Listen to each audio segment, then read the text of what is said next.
நல்ல விஷயம் பேசிட்டு இருக்கும்போது ஏடா கூடமா ஏதாவது பண்ண அப்புறம் நான் சும்மா இருக்க மாட்டேன்.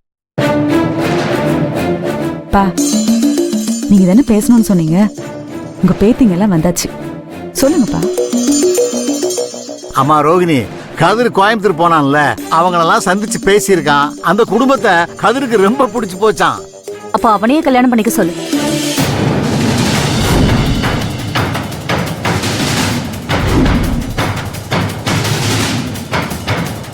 ஓ, அப்ப உன் கல்யாணத்துக்காக தான் நீ கோயம்புத்தூர் போனியா? கங்க்ராச்சுலேஷன்ஸ். என்ன பார்த்தா நக்கலா இருக்கா உங்களுக்கு?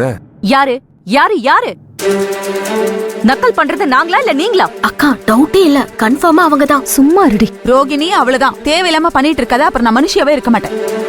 அம்மா, இந்த டயலாக் நிறைய ரிப்பீட் ஆகுதுமா. மனுஷியா பிறந்தா மனுஷியா மட்டும்தான் இருக்க முடியும். மா, இப்ப எதுக்கு நீங்க டென்ஷன் ஆகுறீங்க?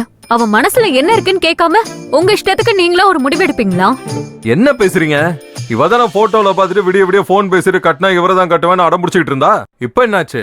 அக்காக்கு பிடிச்சது அந்த போட்டோவை தான், அந்த மாப்பிள்ளைய இல்ல. வேணும்னா போட்டோவை அக்கா கழுத்துல தாலி கட்ட சொல்லுங்க. அக்கா, போட்டோ எப்படிக்கா தாலி கட்டும்? நீ தைரியமா இரு. ஏய், உங்க 3 பேருக்கும் நிஜமாவே பைத்தியம் தாண்டி பிடிச்சிருக்கு. எனக்கு பைத்தியம் பிடிச்சிருக்கா இல்லையான்னு மட்டும் உனக்கு கரெக்டா தெரியும்.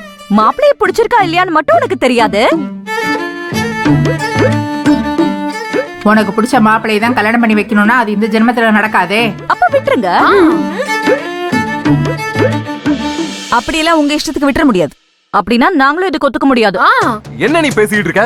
நானும் போனா போகுதுன்னு பார்த்தா ஓவரா பேசிட்டு இருக்க. அடிச்சு மூஞ்சில உடைச்சிருவேன். பின்ன என்ன தாத்தா, ஒரு தடவை இவளுக்கு கல்யாணம் ஏற்பாடு பண்றதுக்குள்ள போதும் ஆயிடுது. இங்க வர்ற மாப்பிள்ளை எல்லாம் அந்த கலிவர் தான் ஏதாவது ஒண்ணு சொல்லி கலைச்சு விடுறான்.